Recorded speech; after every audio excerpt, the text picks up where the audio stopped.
Bab 1538.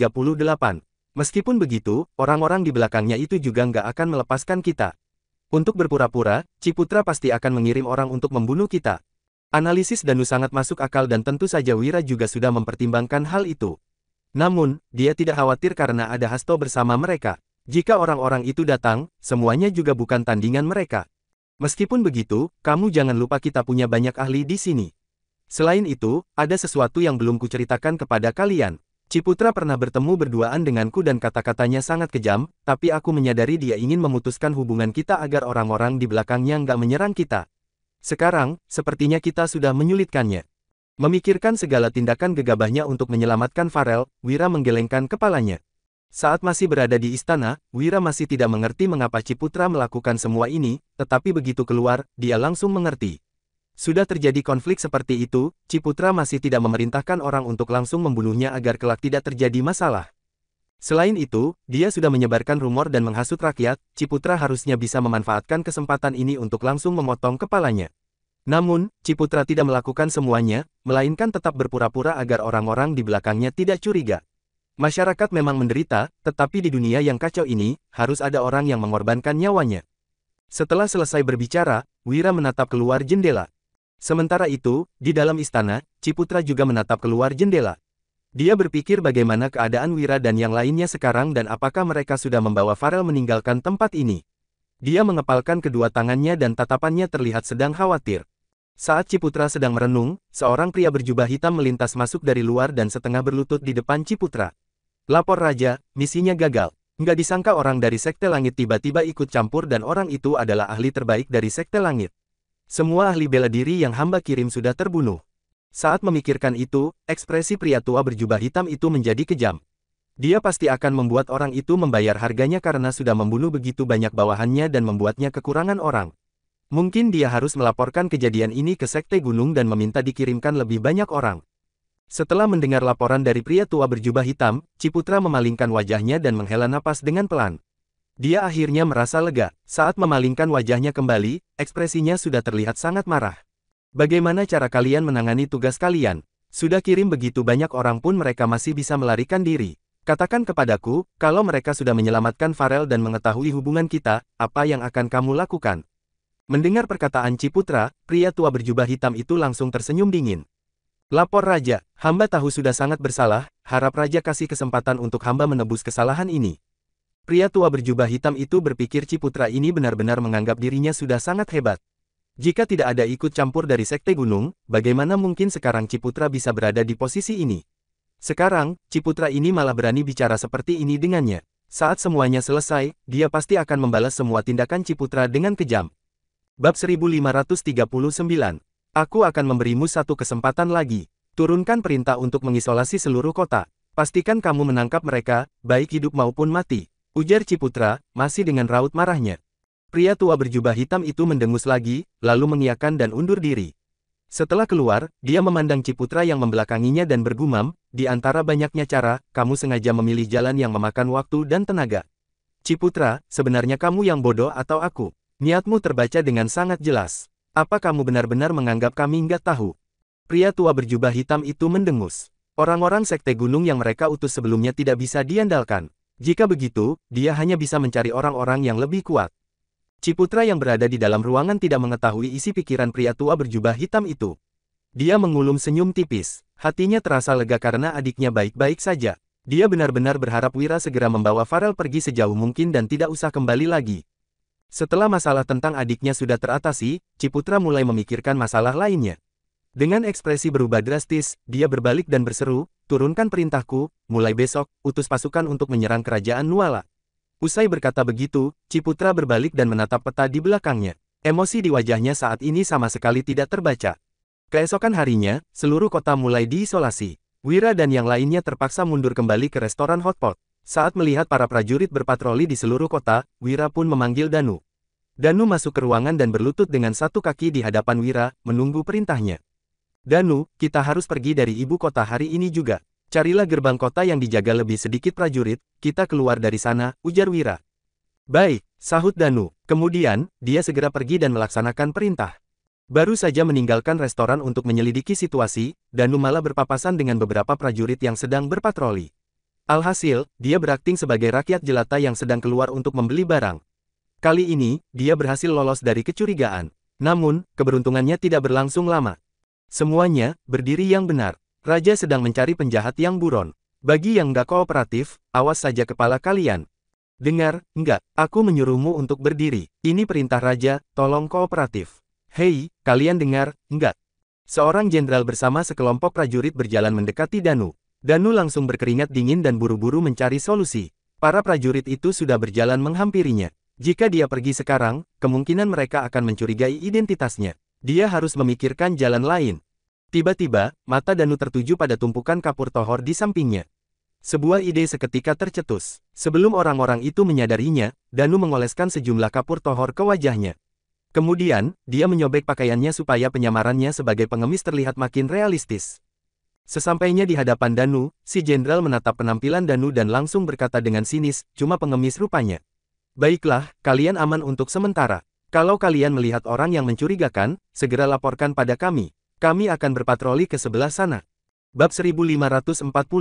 Usai memaki-maki Danu, jenderal itu segera memimpin para prajuritnya pergi. Danu menghela napas lega, lalu buru-buru pergi memeriksa gerbang kota. Dari 4 sisi gerbang kota, dia mendapati hanya gerbang barat yang penjagaannya terbilang longgar. Danu bergegas kembali ke restoran untuk melaporkan hasil penyelidikannya pada Wira. Namun, penampilan acak-acakannya membuat Wira terkejut setengah mati. Wira bahkan tidak sadar bahwa air yang tengah dituangnya sudah meluap hingga mengenai tangannya. Danu, aku cuma menyuruhmu menyelidiki situasi di luar, kenapa kamu kembali dengan penampilan mengenaskan begini? Tanya Wira setelah sadar dari keterkejutannya. Danu menggaruk kepalanya dengan malu, lalu dia pun menceritakan kejadian yang dihadapinya tadi. Rupanya begitu, jadi, gimana hasil penyelidikanmu? Tanya Wira lagi. Kak Wira, aku sudah mengecek keempat gerbang kota. Dari semuanya, cuma gerbang barat yang penjagaannya lebih longgar. Gimana kalau kita keluar dari sana malam ini? Ujar Danu. Wira mengangguk setuju. Untuk saat ini, hanya itulah satu-satunya solusi yang mereka miliki. Segera setelahnya, dia memanggil semua orang ke dalam ruangan dan menyampaikan rencana pelarian mereka malam ini. Tenanglah, Kak Wira, kami nggak akan menyusahkanmu. Nanti, kalian yang jalan duluan, biar aku yang jaga di belakang. Ujar Dodi sambil menepuk dadanya. Dia bicara seakan-akan mereka hendak melakukan sesuatu yang sangat berbahaya. Wira tahu bahwa Dodi rela berkorban untuknya. Namun, dia tidak memerlukan hal itu sekarang. Kita bisa keluar dengan mudah. Jangan melakukan pengorbanan yang nggak perlu, ujarnya. Danu terbahak dan berkata sambil merangkul bahu Dodi, hahaha. Dengar, enggak, Kak Wira nggak membutuhkan pengorbanan yang nggak perlu darimu. Di tengah atmosfer baik ini, Farel justru terlihat gelisah. Wira memahami suasana hati Farel, jadi dia pun meminta orang-orang lain pergi supaya dia bisa bicara berdua dengan wanita itu. Farel, aku tahu kamu mencemaskan kakakmu, tapi ini nggak bisa buru-buru. Setelah kita keluar dari sini, aku akan menyelidiki masalah ini dengan cermat dan mencari solusi untuk menolong kakakmu, hibur Wira. Farel menatap Wira dengan penuh terima kasih. Ucapan pria itu sudah menghiburnya dan membuat suasana hatinya jauh lebih baik. Aku bukan anak kecil lagi, jadi aku tentu bisa memahami hal-hal ini. Bagaimanapun, aku sudah melalui berbagai macam kejadian di istana sejak kecil. Kamu nggak perlu mengkhawatirkanku. Malam ini, mohon bantuan kalian, ya, ujar Farel sambil memaksakan senyum tipis. Dia tidak ingin Wira mencemaskan dirinya. Wira mengangguk, lalu meminta Farel untuk tidak mengkhawatirkan masalah itu. Berhubung mereka sudah membawa Farel keluar dari istana, mereka tentu tidak akan setengah-setengah dalam menolongnya. Tak lama, malam pun turun. Semua orang telah bersiap untuk pergi. Di tengah langit gelap, mereka berlari di atap menuju gerbang kota sisi barat. Di depan sebuah toko, mereka berhenti sementara Wira memeriksa jumlah prajurit yang berjaga dengan cermat. Sekilas pandang, jumlah mereka kira-kira cuma belasan orang. Segera singkirkan mereka, ingat, kerjakan dengan rapi. Perintah Wira. Semua orang mengangguk, lalu bergegas pergi beraksi. Hasto melompat turun, lalu segera menghabisi 5 orang prajurit dengan pedangnya dalam waktu singkat. Wira dan yang lainnya menyusul langkahnya dari belakang. Benar saja, Hasto memang bisa diandalkan. Menyuruh Julian untuk meminta bantuan Hasto memang keputusan yang tepat. Bab 1541. Suara senjata yang berbenturan di luar akhirnya menarik perhatian jenderal yang mengantuk. Suara apa itu? Tuan, gawat, ada sekelompok ahli bela diri di luar. Sebagian besar prajurit kita sudah tewas. Lapor seorang prajurit sambil berlari masuk dengan sempoyongan. Sekujur tubuhnya berlumuran darah, tetapi dia tidak melupakan tugasnya untuk melapor. Perubahan mendadak ini membuat jenderal yang memimpin terkesiap. Tanpa sempat mengenakan pakaiannya, dia berniat mengambil barang-barangnya dan hendak melarikan diri. Uang-uang ini tidak boleh sampai ketinggalan. Tepat ketika jenderal itu hendak berberes, Wira sudah menerobos masuk. Dia langsung melayangkan tongkat untuk menghabisi prajurit itu, lalu menatap jenderal itu dengan dingin. Pendekar, ampuni aku. Aku nggak pernah melakukan kejahatan apapun. Aku hanya bekerja di sini, tolong jangan bunuh aku. Pinta jenderal itu sembari berlutut setelah melihat prajurit itu dibunuh begitu saja oleh Wira. Pendekar, aku akan membiarkanmu pergi, aku akan menutup gerbang kota. Tolong ampuni aku punya keluarga yang harus dihidupi. Mohon jenderal itu lagi. Semua orang memang selalu berkata demikian saat memohon, tetapi mereka tidak pernah berpikir bahwa orang-orang yang telah mereka bunuh juga memiliki keluarga. Jenderal itu menyuruh para prajurit untuk meletakkan senjata masing-masing dan membuka gerbang kota. Dasar pengecut, sebelum sah menjadi prajurit, kalian bilang akan berkorban untuk istana. Alhasil, begitu terjadi masalah seperti ini, kalian hanya tahu memohon ampun, bahkan mengkhianati saudara sendiri, ujar Danu. Danu dan Dodi paling meremehkan orang seperti ini. Mereka meludahi jenderal itu, lalu melompat turun dari gerbang kota dan menunggu Wira di depan sana. Hehe, gerbangnya sudah dibuka, Tuan. Kalian pergilah, aku nggak akan membocorkan hal ini kepada siapapun. Tolong ampuni nyawaku, ucap jenderal itu seraya menatap Wira dengan senyuman minta maaf. Dia mengira Wira pasti akan memaafkannya setelah mengambil tindakan ini. Di luar dugaan, saat berikutnya, sebuah tongkat sontak menembus dadanya. Jenderal itu menatap Wira dengan tidak percaya. Dia tidak menyangka Wira akan mengingkari janjinya. Kenapa? Kamu sendiri yang mengoceh sejak tadi, aku nggak bilang apa-apa. Orang sepertimu nggak pantas untuk hidup. Sesudah mengatakan ini, Wira menatapnya dengan tatapan menghina dan melompat turun dari gerbang kota. Dengan begitu, mereka meninggalkan tempat tersebut. Situasi di kota belakang mereka masih kacau balau, tetapi hal ini tidak ada kaitannya dengan Wira. Wira ingin segera kembali ke Dusun Darmadi untuk menyusun rencana dan menyelesaikan masalah keluarga Barus. Setelah menghabiskan satu malam di jalan, mereka akhirnya tiba di Dusun Darmadi sebelum fajar. Akhirnya kita pulang, syukurlah. Kak Wira, sebaiknya kita jangan bepergian jauh lagi lain kali. Paling nyaman di rumah sendiri, ujar Danu sambil meregangkan pinggangnya. Dia ingin sekali kembali ke ranjangnya dan tidur. Namun, dia juga tahu ada banyak tugas yang menanti mereka sekarang. Kalian sudah bekerja keras, cepat pulang dan istirahat. Besok, ada banyak hal yang harus kita urus, kata Wira. Bab 1542. Wira melirik sekilas Danu, Dodi, dan Biantara. Kemudian, dia menyuruh Hasto, Julian, dan Farel mengikutinya. Setelah mendapatkan kabar kepulangan Wira, ketiga istrinya sudah menunggu di depan karena takut melewatkan sesuatu.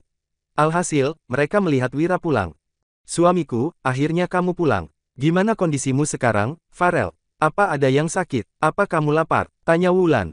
Fokus Wulan awalnya hanya tertuju pada Wira. Namun, ketika melihat ekspresi Farel yang kelelahan dan sedih, Wulan sontak merasa tidak tega padanya. Jadi, ketiga istri Wira mengelilingi Farel untuk memberinya perhatian. 1. Kalian bawa Farel istirahat dulu. Kak Hasto, Julian, kalian tetap di sini, ada yang ingin kubahas, ujar Wira. Setelah ketiga istrinya membawa Farel pergi, hanya tersisa mereka bertiga di aula.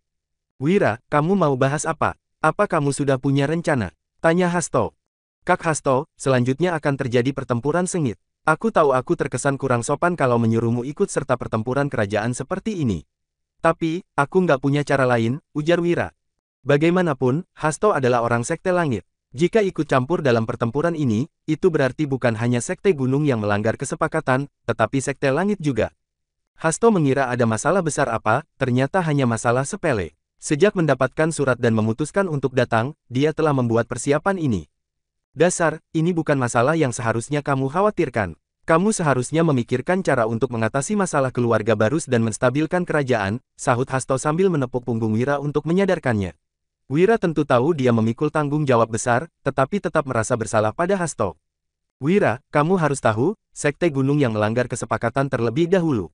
Sekte Langit hanya melindungi dunia ini dari niat jahat mereka, jadi kamu nggak perlu merasa bersalah.